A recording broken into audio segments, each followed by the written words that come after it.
Thank you so much, Madeleine. And hi, viewers. As Madeleine said, I'm Rebekah and Head of Content and Partnerships at the Apolitical Foundation. The Foundation's mission is to update political leadership for the 21st century. And when we were founded in 2019, we thought that would mean helping people with the skills and knowledge they need to enter office. And what became very clear very quickly, especially with women, is that talented young leaders were getting into office, but then they were facing so much harassment or violence in some cases that they were burning out. We did a report last year into politicians' mental well-being called Mere Mortals, the state of politicians' mental well-being and why it matters. And we surveyed about 100 politicians from around the world. And we found that 41% had low or very low mental well-being. And we know from other studies that 63% of female parliamentarians in Australia, for example, have experienced sexual harassment. And 80% of women parliamentarians in Africa have experienced psychological violence. So I am so pleased to have you here. And I'm so pleased to have 4 great women to discuss this topic with. They've already been introduced. So I'm going to start straight with the questions. And I'm going to start with one that is a bit general and perhaps a little controversial, but hey, that's who I am. And that is, in a world in which everyone, including women with far fewer means and power than politicians, are struggling every day, why should we care about violence against women politicians at all? And Sofía, I might start with you for that, as someone who has been researching the state of women's political leadership in numerous countries. Thank you, Rebekah. I'm very happy to be here today, even if we are discussing this very grim topic. Well, why do we care? That's always a big question.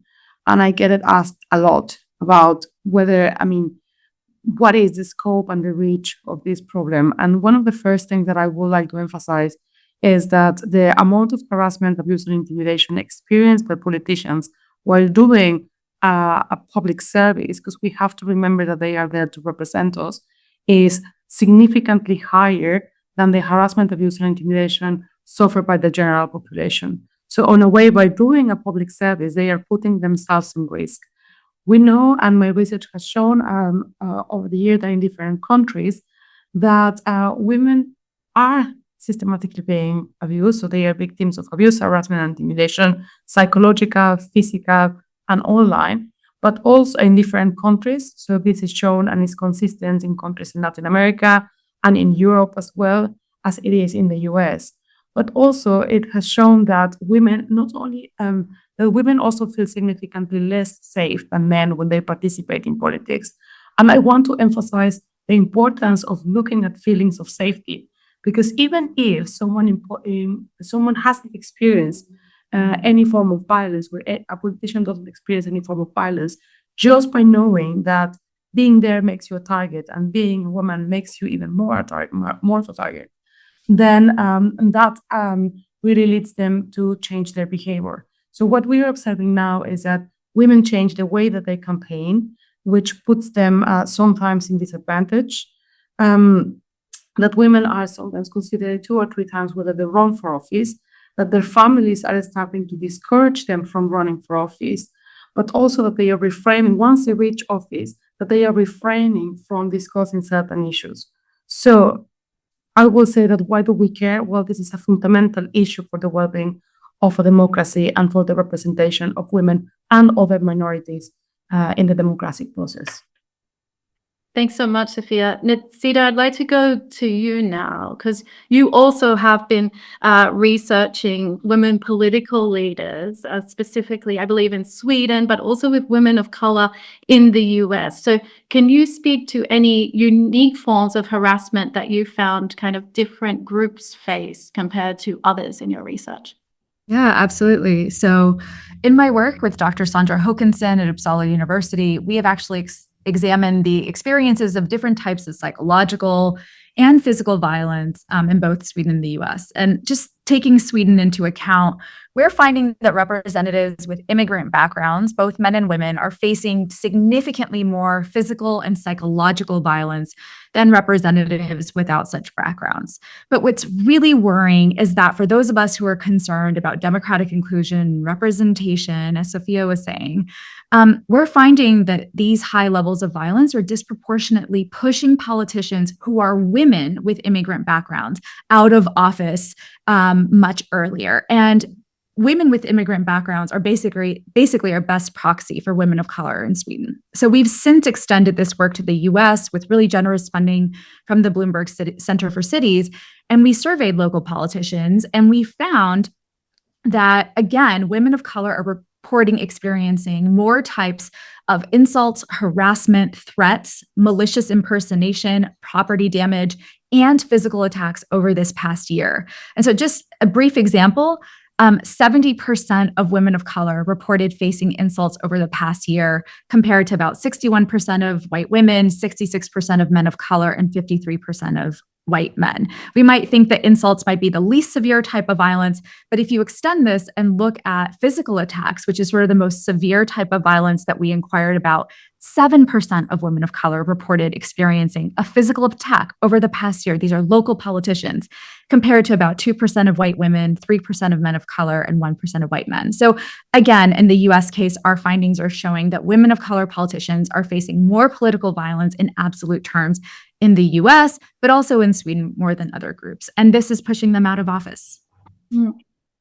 Thanks so much. I want to go now to Senator Dhingra. You were the first Sikh state legislator in the US. So I'm really interested to hear whether your personal experience matches with what you've heard from this research, first of all. And then I have a follow-up question from you if you would like to first tell your personal story.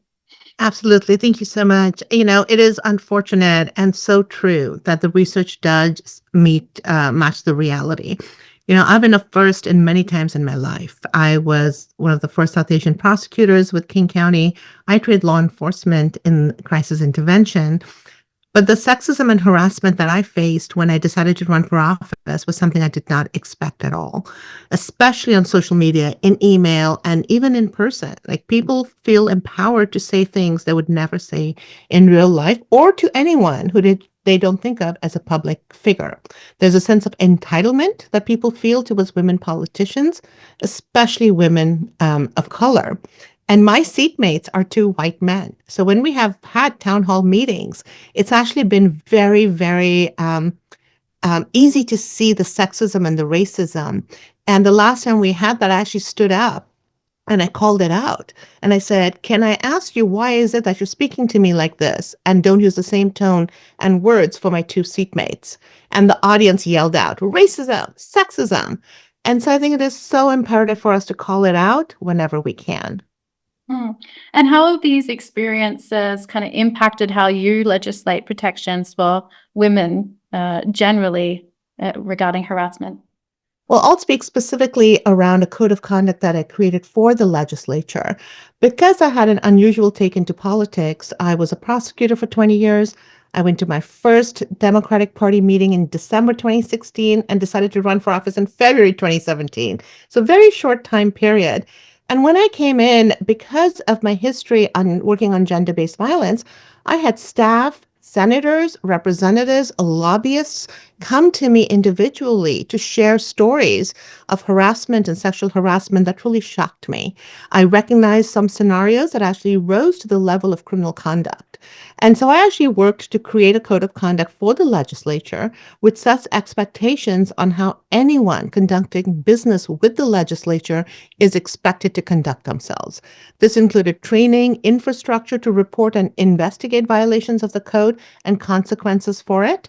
We need our workplace culture to shift to reflect our values of fairness and respect to everyone. And so one of the things that people really wanted was to actually have the physical code of conduct posted all along the hallways. And really wanting to make sure people could see it, whether having conversations or going into meetings. And I can tell you that a lot of women told me that when they were subjected to it, they would point to the code of conduct hanging on the wall, and that made people change their opinion. So we bring our experience to the work that we do. That's really interesting, because something we've kind of asked ourselves when we were doing the report last year at the Apolitical Foundation is, why don't we think about parliaments, legislatures, etc., as workplaces? They don't have the same. Who is the HR manager for elected officials? And it seems like you're bringing kind of this systemic approach, HR approach to your legislature. So thank you. We have about half the time left, so I really want to go. We've already started a little bit on solutions, but Payton, as someone who has been in so many different sectors, including tech, including the public service, including military, have you seen a difference in how this issue is tackled in various sectors? And also, how do you think that we can all work together to kind of deal with this issue?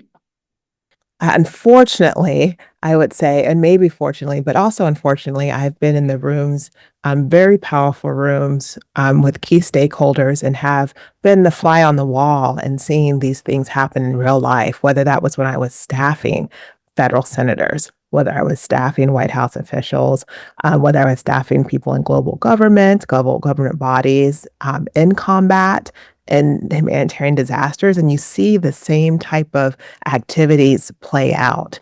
I think one difference that I'd like to make, when we talk about government and tech, is, first of all, these things happen in real life. And when they happen in real life, they show up in technology. So if we're not tackling items in real life, you're going to continue to see them and continue to try to, in a futile way, to address them on tech. And I just think that's really, really important. So I have so much respect for the different parts of this ecosystem that are attacking this.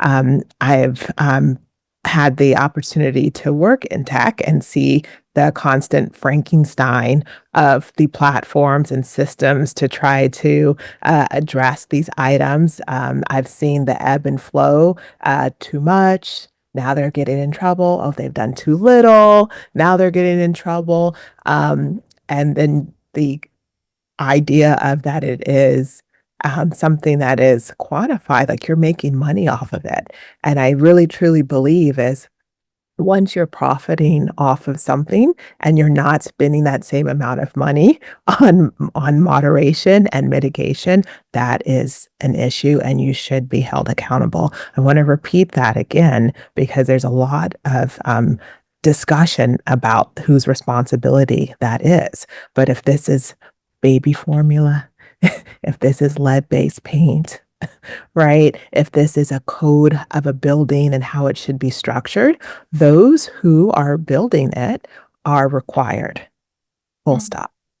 But then that also takes me back to, let's not forget that we also live in a real world too, where this is occurring. And if there are not things that are being addressed there, we're not being held accountable for saying things inappropriately in real life to a person, that's going to show up on the internet. If the prosecution doesn't have the right laws, or they're not strong enough, if they're not defended in the same way, that's also going to show up on the internet. So that's the differences that I see. But the big string there is, if it's happening offline, it's going to happen online, and they have to be tackled in that way. Another thing that to take away is that women deserve to have an opinion. And what this really is about is making sure that you're silenced and that you don't get an opinion.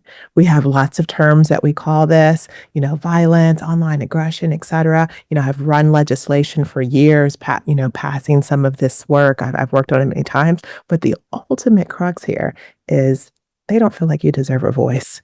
And that's why I really think one of the solutions here is to think about it in that way, right? They are trying to silence you.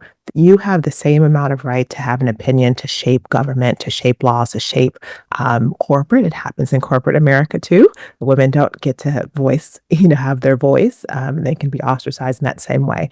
And that's why I think that the working together can be, and that's why I really love the ecosystem of trying to tackle this, from what are we teaching our young men? What are we teaching our young women about what respectful dialogue looks like. How are we behaving in corporate areas where they're making decisions at the boardrooms about what is allowed at the companies and what's not? And does the shareholder have more value than the consumer who's affected by this? And then, of course, in our government setting as well. So that is the solution, is to keep moving towards the ecosystem, attacking this as an ecosystem, and not forgetting that this is not just online, but it's offline behavior that's showing up. Thank you so much. Okay, we are almost out of time. So I want to ask you all if you can give our viewers one sentence to take away and to spread with their colleagues, friends, and family, what would it be? Sofía, I will start with you. One sentence. The one sentence, I will say that to end violence against women in politics, we must challenge the culture that normalizes it, enforce accountability at every level, and ensure that women do not stand alone. Thanks so much. Nazita? Women of color are still underrepresented in politics, and violence is disproportionately pushing them to consider leaving elected office. And this means we have a huge, huge problem for democracy, democratic inclusion, and whose voices are represented in politics. Thank you so much. I'm going to let the senators speak last. So Payton? I would just like to suggest that there's no one coming to save us. So we have to save ourselves, and we have to work together and bond together so we can show up in our private and our public spheres. And finally, Senator Dhingra. Thank you so much. Respect women, believe women. Thank you so much, ladies, for joining me here today. And thank you, viewers, for taking the time to think about this important topic.